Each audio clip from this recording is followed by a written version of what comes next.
अब हम मानव भूगोल के मूल सिद्धांत के अध्याय 4 मानव विकास का दूसरा भाग पढ़ने जा रहे हैं। इसमें हम मानव विकास के उपागम को समझेंगे। उपागम से तात्पर्य ये है कि यहाँ हम विकास इंसान को ध्यान में रखकर अलग वर्गों में बांटकर समझते हैं। आपकी किताब की पृष्ठ संख्या 25 में तालिका 4.1 देखिए। इसमें चारों उपागमों के बारे में जानकारी दी गई है।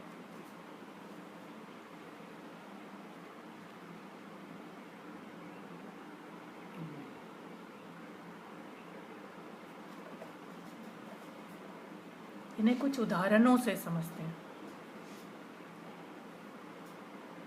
आय उपागम से क्या मतलब है?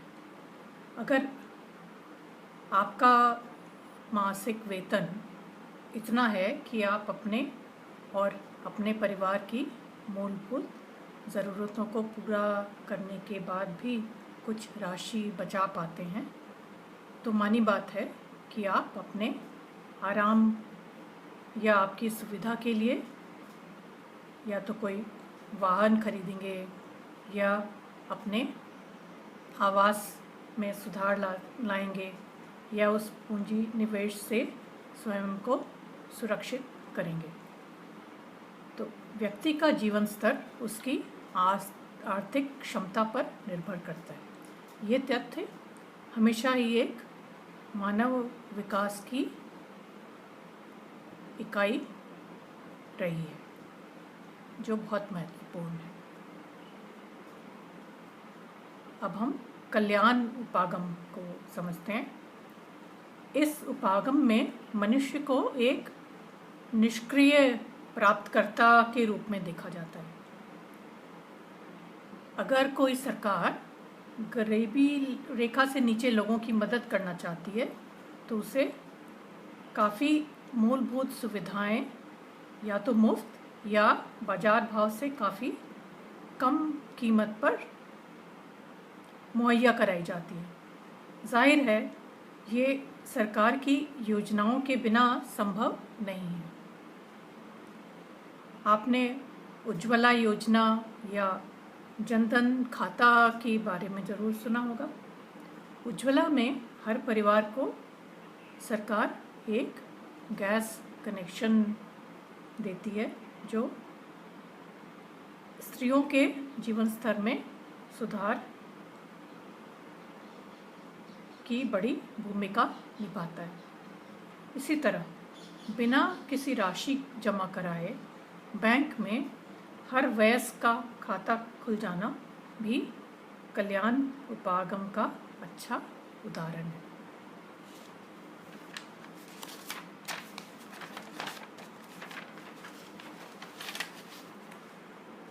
आधारभूत आवश्यकता उपागम आप ऐसे समझें। ये अंतर्राष्ट्रीय श्रम संगठन यानी इंटरनेशनल लेबर ऑर्गेनाइजेशन ने मूल रूप से प्रस्तावित किया था। इसके अंतर्गत केवल मूलभूत सुविधाएं जैसे स्वास्थ्य, शिक्षा, भोजन, जलपूर्ति, स्वच्छता और आवास की पहचान की गई है। मानव विकल्पों को इसमें शामिल नहीं किया गया। क्षमता का उपागम क्या है? नोबेल पुरस्कार विजेता प्रोफेसर अमर्त्य सेन, जो एक जाने माने अर्थशास्त्री हैं, उन्होंने कहा कि मनुष्य को जब तक सक्षम नहीं बनाएंगे तब तक विकास नहीं हो सकता। जैसे शिक्षा उसका एक मुख्य माध्यम है जिससे ज्ञान बढ़ता है। इस ज्ञान की वजह से आप जो भी काम कर रहे हो उसे आप ज़्यादा अच्छा कर पाते हैं। दूसरे शब्दों में शिक्षा ने आपको सक्षम बनाया। इसके लिए क्या हुआ कि आपका व्यक्तिगत विकास हुआ। अगर इस उदाहरण को हम समाज के संदर्भ में लेते हैं तो हम कह सकते हैं कि शिक्षित समाज की ज्ञान वृद्धि से हम ही सभी क्षेत्रों में विकास संभव है, क्योंकि लोग ज्ञान से सक्षम हो गए। अब हम दूसरे विषय पे आते हैं। इसे कहते हैं मानव विकास मापन।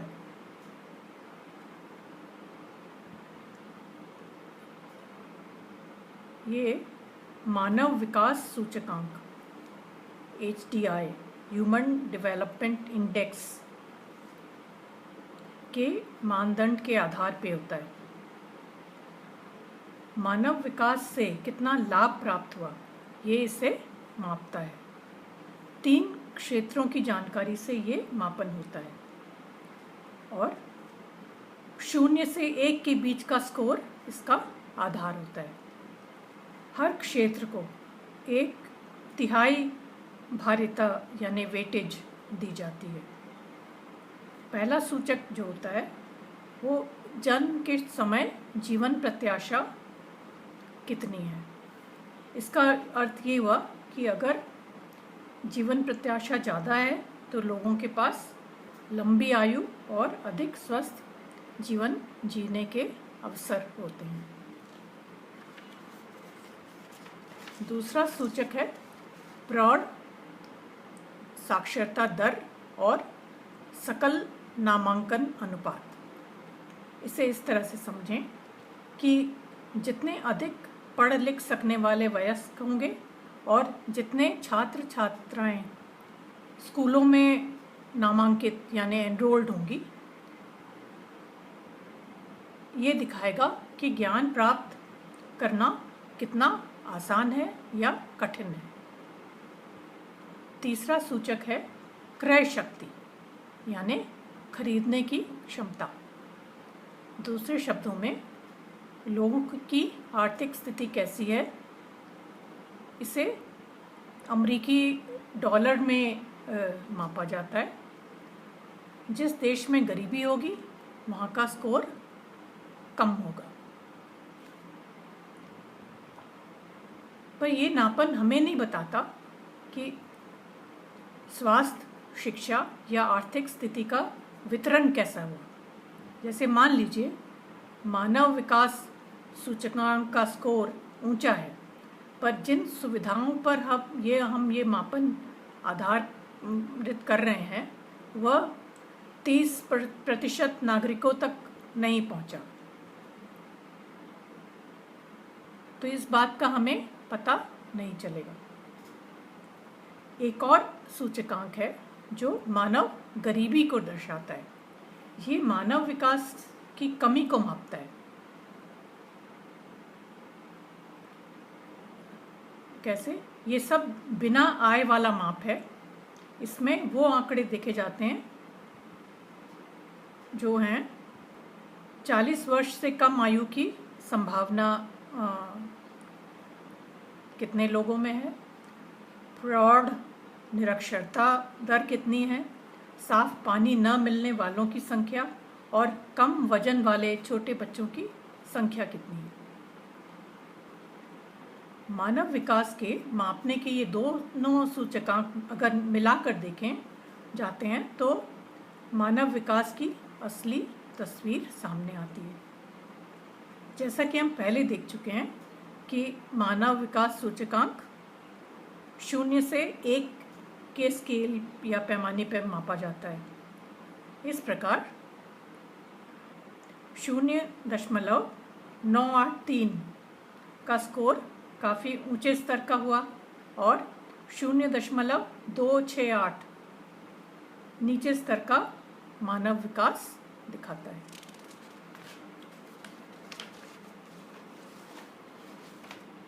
अब हम पृष्ठ 26 में दी गई तालिका 4.2 को देखेंगे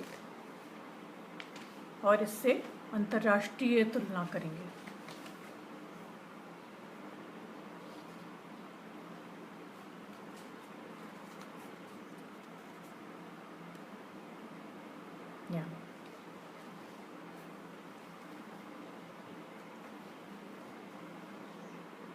अगर आप अंतर्राष्ट्रीय तुलना के बारे में पाठ का हिस्सा ध्यान से पढ़ेंगे तो कई तथ्य निकलकर सामने आते हैं। जैसे उच्च विकास दर वाले देशों की सरकारों ने शिक्षा और स्वास्थ्य सेवाओं को प्राथमिकता देकर उनमें निवेश किया और शासन भी सुचारू रूप से चला। इन देशों में राजनीतिक स्थिरता भी पाई जाती है और मध्यम मानव विकास वर्ग के अधिकांश देशों का विकास द्वितीय विश्व युद्ध के बाद हुआ और इनमें से कुछ देश पहले उपनिवेश थे, कुछ सोवियत संघ के विघटन के बाद बने। कई देशों में राजनीतिक अस्थिरता और सामाजिक विद्रोह भी हुए। कई देशों में उच्च विकास दर वाले देशों की तुलना में सामाजिक विविधता भी पाई जाती है। इन सारी कठिनाइयों के बावजूद इनमें से काफ़ी देश ऐसे हैं जिन्होंने आम नागरिक का जीवन स्तर अच्छा बनाने के लिए कारगर नीतियां बनाई और उन पर काम कर रहे हैं।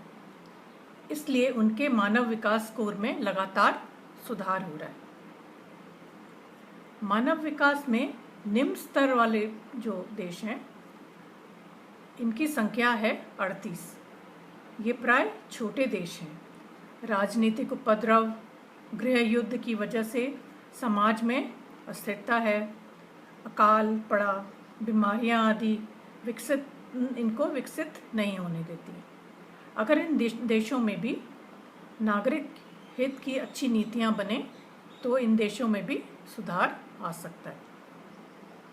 कई बार ऐसा भी होता है कि देश का क्षेत्रफल और अर्थव्यवस्था छोटी है पर वहाँ का मानव विकास दर पड़ोसी बड़े देश से ऊंचा है। उदाहरण के लिए श्रीलंका का मानव विकास सूचकांक भारत से ऊंचा है। इसी तरह ट्रिनिडाड और टोबैगो जो कैरेबियन देश हैं, छोटी अर्थव्यवस्था के बावजूद भारत में से सूचकांक में आगे हैं। इन 3 देशों में से श्रीलंका से तो आप परिचित हैं क्योंकि ये हमारा पड़ोसी देश है, पर आपने ट्रिनिडाड और टोबैगो के बारे में कभी पढ़ा या सुना है? आज मैं आपको एक दिलचस्प तथ्य बताती हूँ। अगर आप के पास मानचित्र है, मैप में ये कैरेबियन देश इनको देखिए तो ये दक्षिणी अमेरिका के वेनेजुएला के पास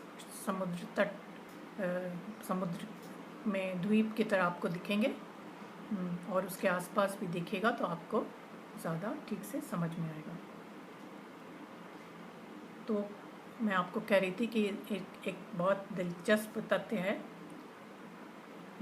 जो आज से करीब 150-200 साल पहले या कहें तो 1860-70 के समय अंग्रेज़ों को गन्ने की खेती के लिए मज़दूरों की ज़रूरत पड़ी।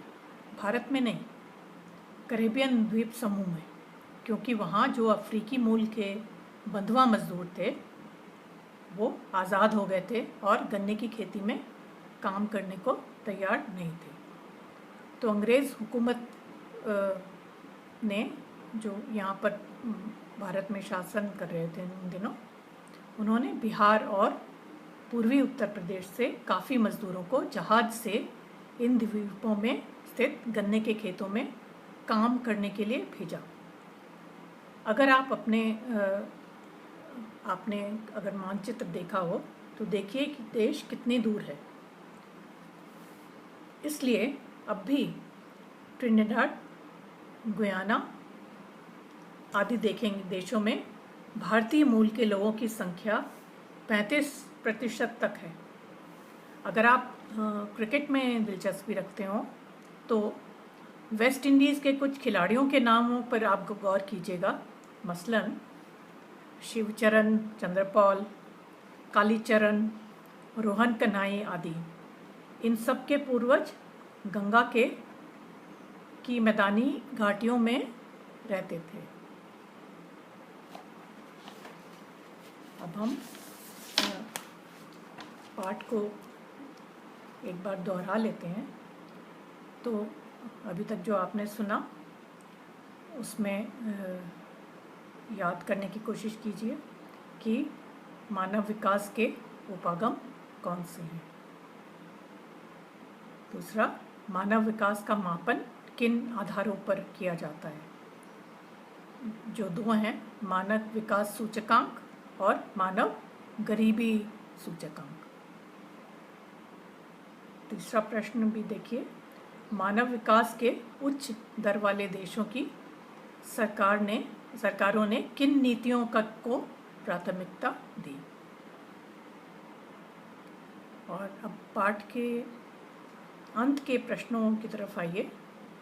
अगर आप पाठ को ध्यान से पढ़ते हैं तो इन प्रश्नों का उत्तर आपको पाठ के अंदर आसानी से मिल जाएगा और कोई दिक्कत नहीं होनी चाहिए।